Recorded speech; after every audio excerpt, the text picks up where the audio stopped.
Hey, it's Mike here today. Kristen Leo, no, my favorite Greek vegan YouTuber has decided to apparently no longer be vegan. I super appreciate all of her fast fashion industry exposés. She had a super creative video of like a day in the life of an influencer past the climate change sort of apocalypse, as well as really just her vegan content I loved. And all of that vegan content has been deleted. It is completely gone. And we also have her just recently moving to the US and a bunch of other factors, as well as recent videos of her explaining in a really roundabout way why she has made some lifestyle changes without really ever saying that she is no longer vegan, which is interesting. You want to save the planet, you want to make the world a better place, but at the end of the day, you can't. But yeah, all signs point to her quitting. We'll go into that and the reasons that she gives, or let's just say ones I haven't quite heard before, a little bit unique here, so I just could not resist responding. So let's go. And I will say, first of all, though, that she recently made a video talking about really being broke and things not going her way and feeling like a loser and all these things. So, I don't really want to be like kicking her when she's down, but I also want to give some input on this topic. So I'm going to try to go a little bit on the softer side, and I hope the people in the comment section, which is anonymous and brings out the worst in people, still decide to not be super duper harsh. And also shout out to my friend Catherine Klein, YouTuber, who did a video on this topic. Otherwise, I would not have even realized because it's so sort of under the radar. But first, I want to address the topic of whether or not she's even a real vegan, because so many cases of people quitting what they claim to be a vegan diet or veganism, it's really just been on some weird fringe plant-based diet, and so it's not really an ethical stance that they're quitting, it's just on to the next weight loss diet or whatever. But this appears to be a case where she clearly was ethically vegan, she cared about animals. In an interview a few years back with another Greek YouTuber, she was asked to describe vegan in one word, and she said compassion. How would you describe in one word, veganism in one word for you? Compassion. Compassion. And then elaborated on how Earthlings, an ethical documentary, was a big part of her going vegan. And her website even says vegan for life on there, which, I mean, I can't imagine the Kristen in the past who wrote that seeing herself now, I feel like would be pretty sad. And because covering ex-vegans can be a little disheartening, I wanted to create something a little bit more goofy, and that is my ex-vegan bingo card here, largely from ex-vegan traits from my level 5 vegan ebook, with some extra ones added. If you want, you can turn this into a drinking game. You can take some wheatgrass shots and we'll see where we are at the end. And I will say, so far, she hasn't given her full story yet, but she hasn't pointed to any health reasons like a lot of ex-vegans use as an excuse. And this does actually match up with the facts. A Faunalytics study, an anonymous survey of ex-vegans, found that really 70% of people who quit didn't even have health as a major concern, so the vast majority don't, even though it really takes over the narrative. And while in one of the videos she does say that she messed up her gut by taking antibiotics as a result of a spider bite. Oh, and I also got bit by a spider. I had to take antibiotics for that, which messed up my gut. And then I got depression because my gut was messed up because of the antibiotics. But isn't blaming it on a vegan diet. However, I feel like there's room here now for her to say that because her gut was messed up, that played a role. I've been burned too many times, so I'm just gonna assume that's what she's gonna say. The point is, we can't say that she was a fake vegan or never vegan or whatever, but let's just move on to the actual evidence that she did quit really fast, in addition to just all of her vegan videos being gone, which is a pretty clear signal. We also have a comment from one of her recent videos talking about personal choice and control, which we'll get into. And a commenter on there said that, what she was saying, the way she was talking, was reminding them of Elise Parker or Kalel right before they quit, or quitting videos. And to that, she responded, goals. And of course, Elise Parker, if you don't know, was, sort of wishy-washy vegan YouTuber who had all sorts of sort of like mold issues and a bunch of convoluted reasons for quitting a vegan diet, and then immediately went to carnivore diet sponsored by ButcherBox. And then Kalel, if I recall correctly, was saying that it's too hard to be perfect on a vegan diet, so she might as well quit, in addition to some other things. And the common ground there could be just a lot of word salad that doesn't really give any good single reason that's compelling. And in that recent video about control, she in my mind, said that she wasn't vegan anymore, really reading between the lines with all the evidence very clearly saying it. Here she is. Yeah, for me, I personally let go of being hyper controlling over the ethics of my food and the ethics of my lifestyle. I try the best that I can. You know, stopping being controlling over the ethics of her lifestyle, to me, is a way of saying I'm no longer vegan, but I don't want people to pounce on me. And then the final kicker for me was just her Instagram post of her farmer's market basket with eggs, sort of buried in there, but there were eggs in there, as well as like an artsy stall of oysters. So, you know, I don't know if she's gone to a vegetarian diet, if she would call herself pescatarian, or if like 90% of people that quit a vegan diet is eating meat, which they do eventually. And this one's a bit more abstract, but in her Instagram post, she also posted the book The Vegetarian, which is actually a novel, but I feel like it fits with her claims here that we'll get into, because it's about, as Wikipedia says, a woman who becomes vegetarian, and this abstention leads her to become distant from her family and from society, and she basically goes crazy. So like vegetarianism is the problem. Though it's a novel, I'm sure there's a lot more to it than that. It just totally fits here. And I don't know about you, but I'm still feeling the whole New Year thing a few weeks in, still feeling the vibe of New Year, new habits, which brings me to Dose for Your Liver, which is a organic plant-based liver health supplement. Over the holidays, if you're anything like me, maybe you went a little bit too hard into some desserts on occasion. You know, this is actual footage of me. And I think Dose is a nice answer to this, because a lot of people's New Year's habits definitely negatively affect your liver, and liver health is tied to a bunch of areas like skin health, hormones, digestive health, energy metabolism, and more. And so what even is it? Well, first of all, it's delicious. But really, it's the most bioactive forms of various amazing things such as ginger, milk thistle, dandelion, orange, and turmeric, you know, with the same amount of bioactive compounds as 17 fresh shots of turmeric, you know, in a single shot of these guys. And they do have some clinical research behind this. Their 8-week clinical study found that 86% of participants saw a 50% or more decrease in their ALT and AST levels, which are liver markers. And the majority of people also saw an improvement in their cholesterol levels, which is great. And if you would like to try Dose, you can of course just click the link below and use the code VEGAN30 for 30% off your first subscription order. Anyway, let's get to more of her claims in her Control Freak video. The idea that you can single-handedly make the world a better place is delusional levels of control. It comes from a good place, obviously, where you want to save the planet, you want to make the world a better place, but at the end of the day, you can't. So yeah, she takes a sort of nihilistic appeal to futility, saying any effort is futile, nothing's actually going to make a difference. But to that, I would say the only change that really has occurred in the history of the planet has been from either an individual, a small group of people, maybe expanding into a larger group. Like, it starts small, and yeah, not every single attempt is going to work, but to not try at all, it's just really bad logic. And I have a little bit of a trolley problem that I've adapted here to this, we can think of as an analogy. Instead of the classic trolley problem, we really just have a track with a train headed toward animals, and you have a switch there. And if you switch it, you could potentially move it to a track where there are no animals. No animals will get run over. But here's the kicker.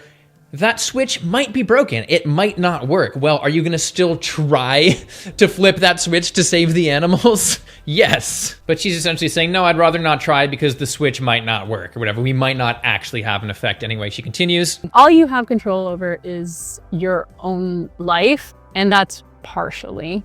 So really having such an ambitious desire for control is not helpful.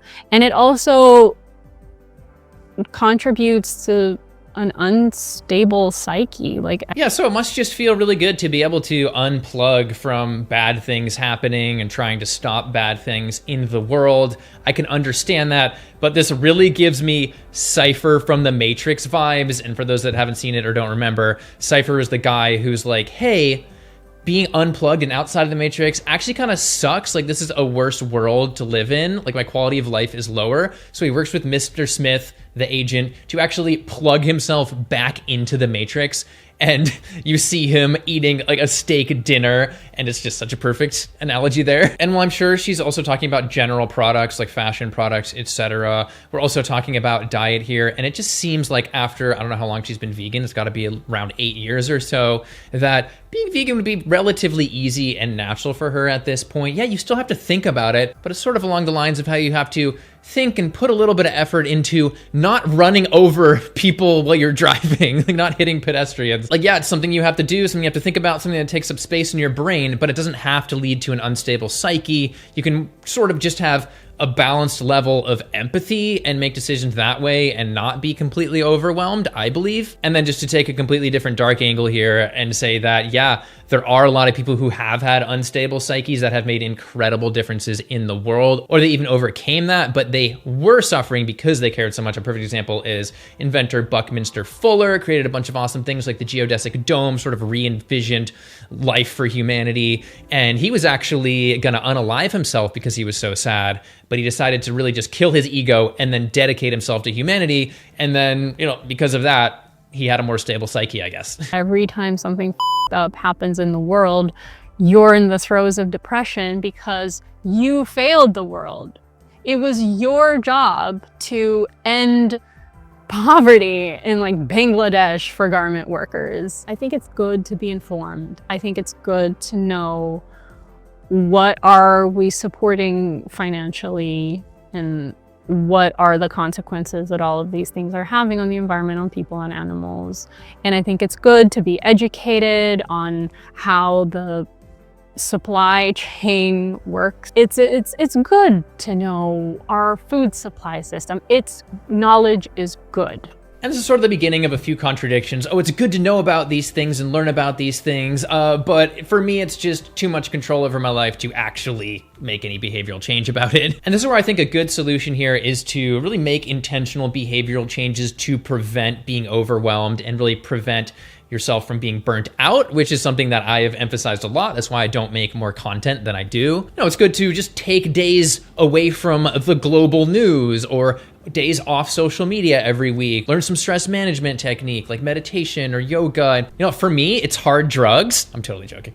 For me, it's about, not working all the time, as well as getting in a bunch of sports, which really helps me, and playing computer games with my friends, getting together with people. Additionally, and maybe this is because I'm not like a control freak and I don't identify as having control problems, but for me, it's like I'll learn about something bad that is happening in the world or that is being done or that a company does, and I might get like a little annoyed about it, but then I make the behavior change and I don't just like dwell on it and let everything stress me out because everything is horrible. Like, I watched her fast fashion video and I was like, oh, I'm just not gonna shop at H&M anymore, which is where I used to get some of my clothes, and I still have those to this day. But I'm not super stressed out about H&M still. And yeah, it doesn't look like all of H&M's fast fashion problems have been solved, but at least I can know that I'm not directly contributing to it. And that, for me, is a good step. All of the world's problems don't have to be solved in order for me to not shop for fast fashion or not quit veganism. Or along the same lines, not quit a vegan diet just because there's still animal cruelty. And I feel now for this past year, I've been in an era of self-reflection and looking at how am I responsible for me? Not how am I responsible for the environment, for people, for animals, for fixing the entire world. Not how the world is responsible for everything that they've done to me, but how am I responsible for who I am? And this is an interesting point to me because she's saying this after being in the US for a year, and it just screams like rugged individualism. And later on, she talks about this crypto that she's supporting and how she's so close to like the American dream. That if that cryptocurrency went public today, I would achieve the American dream. Unfortunately, this is not a happy story. If people just go and like register that crypto they've mined for her, and it's just sort of hits the wrong way, especially sitting on the leather seats of a Jaguar that isn't hers. She said she borrowed it, but still, like, it's not landing right, as you can tell by the comment section in that video. But all of these words she's saying are sort of reminiscent of my video on the ex-vegan exhale. This idea that people have a certain amount of life stress, whatever it's from, And, a vegan diet is something that they also have to be concerned about. They have to be concerned about animals and all that stuff. And then when they quit, they all of a sudden just have these massive clouds lifted, and in many cases they're saying like on a single bite before anything is biochemically possible, like everything is just better, which to me is really just a psychological relief I think they're getting from, again, unplugging from that concern, or really plugging back into the matrix, I would say. But this is where it gets a little bit rough, and I'm trying to go soft on her here, but she just gets so contradictory from one video to the next. She talked about being a control freak, talked about trying to relinquish control, about her diet even, the ethics of her food, and then she goes on to say this. The next question that was easy for me to answer was, what does future me eat? I spent many years figuring out the things that work for me and the things that really do not. So I've written down, I follow a high vibrational diet. But for me, what a high vibrational diet means is eating as much organic as possible, eating as local as possible, eating from food from the farmer's market. This to me is wild, the idea that she would have to quit a vegan diet to get some control out of the equation and then go on to like a highly diet controlling situation of a local organic diet, which in my opinion, if she's trying to go out to eat at a restaurant, it is easier to find vegan options than to find local organic options. And to me, the term high vibrational diet is like a little bit of a trigger word for me. Like it's sort of like an abstract spiritual term. And really, if we're talking about the vibration level of a food, if you want to go there, what is going to have a worse vibration, a plant food or a animal product that was either taken away from an animal against their will or straight up like the slaughtered bloody flesh of an animal. I don't know if she's eating that yet though. Like the suffering that has gone into that food, and the terms organic and local can still have a lot of animal cruelty under them, even, and even humane eggs, for example, the exposés on those have been atrocious in terms of what the animals are going through. So like, for example, Nellie's free range eggs, which were labeled certified humane, but they were sued because the hens had like 1 square foot per hen. I feel like she must know that labels aren't real in the US at this point. I've never eaten much organic, and my partner eats almost exclusively organic. So when we started living together, I also started switching to all organic. All right, the moment I heard her say, I switched my diet to all organic when I moved in with my partner is, to me, it's like such a typical ex-vegan situation, to the point where in my book that I wrote way before any of this, one of my traits of ex-vegans is new non-vegan partner. I mean, we can just go and cross that off on the bingo list. We'll revisit the rest of it later. But the amount of like compromises and close interactions you have in a new relationship oftentimes leads people to quit their vegan diet, or can actually lead people to go vegan in the first place. It's just a major lifestyle shifter that doesn't actually reflect on the ethics of veganism, for example. Learning a lot this past year about the food system in the US, and it is terrifying. And so I'm doing my best to stay away from foods that have been grown using pesticides. Some people get triggered by this topic. If you want to eat GMO, if you want to drink pesticide juice, have at it. And I'm not trying to force anyone to not eat that stuff. I understand it's really expensive.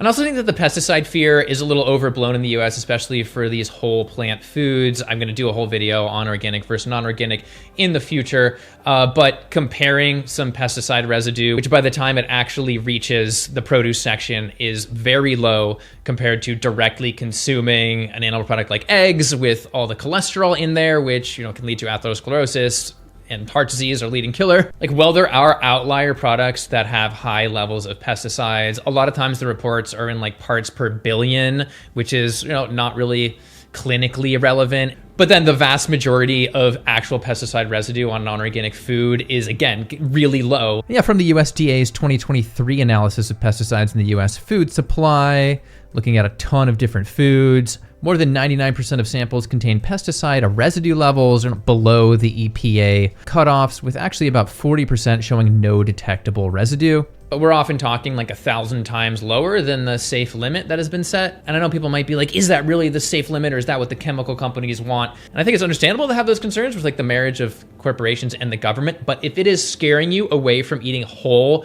plant foods that are loaded with antioxidants, which in many cases neutralize the negative effects of chemicals as well anyway, then I think that's the wrong take. And also Consumer Reports did an independent report that used more stringent cutoffs, and you can simply buy select organic produce that had a higher risk, like imported strawberries specifically, or potatoes or blueberries. And along lines of social influences, she says that it was holding her back. But at the same time, if that level of control gets to the point where it's impacting my life in a negative way, it's isolating me socially, it's preventing me from being able to do and have great experiences, then that level of control I know is unhealthy.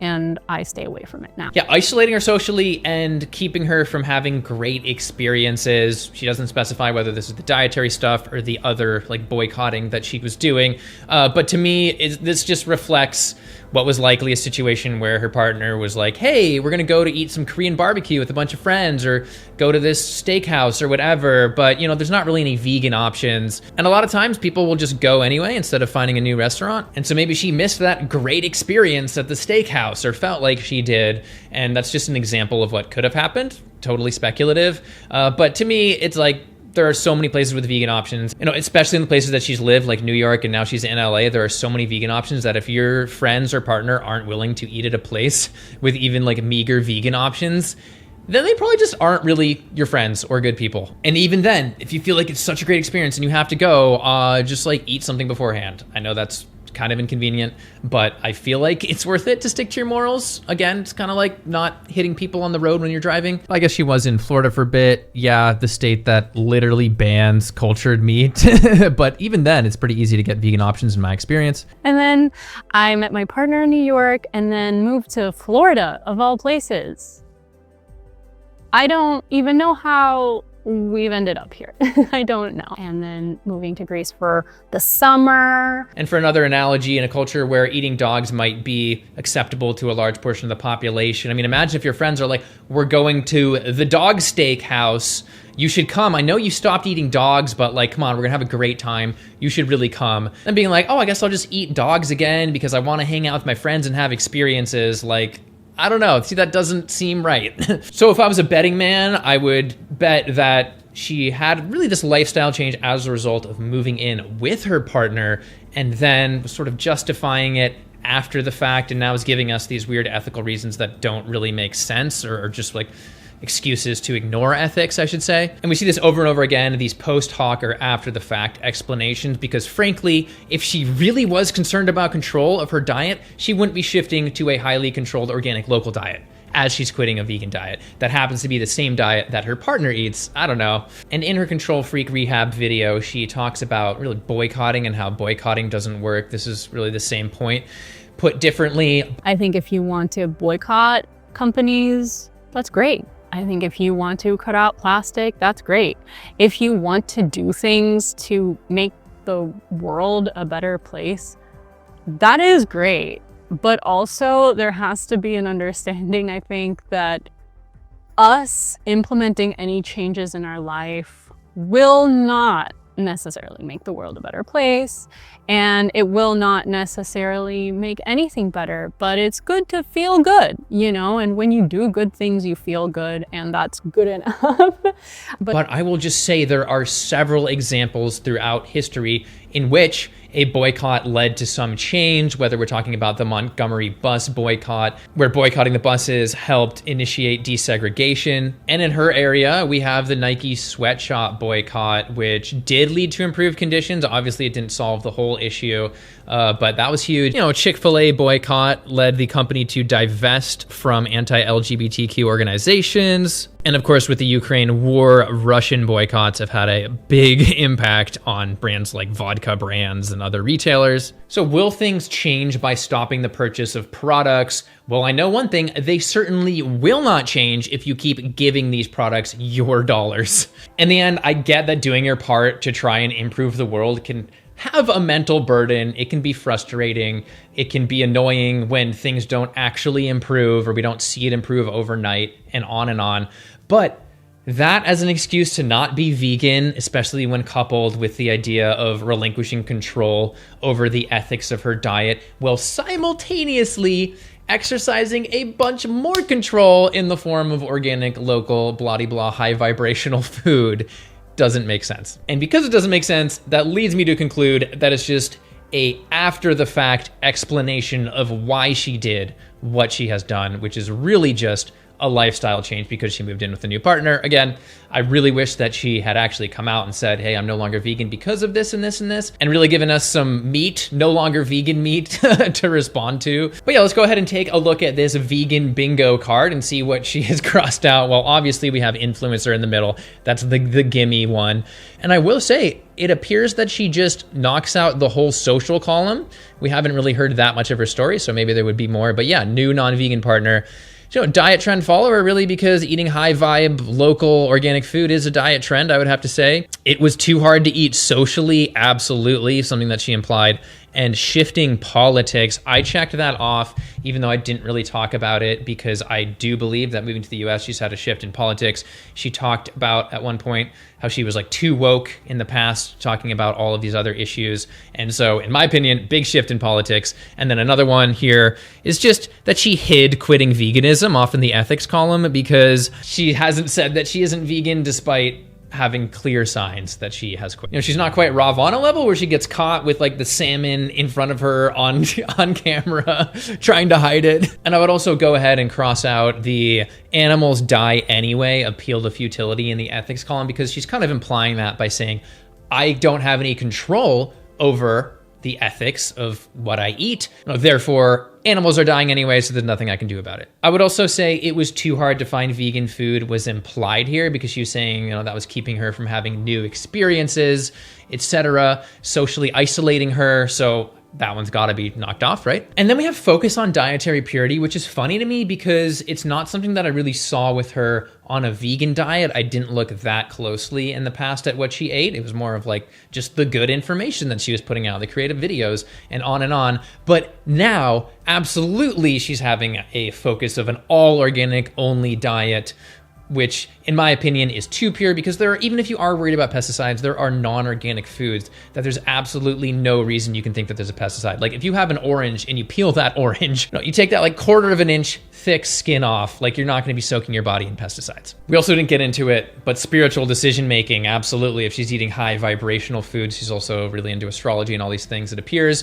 So yeah, she's filling this out quite well. And so, hopefully you guys aren't too drunk off wheatgrass juice shots. Speaking of healthy shots, if you would like to try Dose for your liver, you can of course click that link below and use the code VEGAN30 for 30% off your first subscription order. And of course, if you have any other input, again, try to be nice in the comments, because if you have a bunch of angry vegans coming after somebody who recently quit that has any chance of going back, this is the perfect excuse to never go back on a vegan diet or to veganism, period. It's so toxic. Everyone's so angry, as if the YouTube comments aren't like that everywhere all the time. Anyway, and it's also just good to be a little nice, and you can also be nice by clicking like and subscribe and all that good stuff. And I'll see you in the next one. Thanks for watching.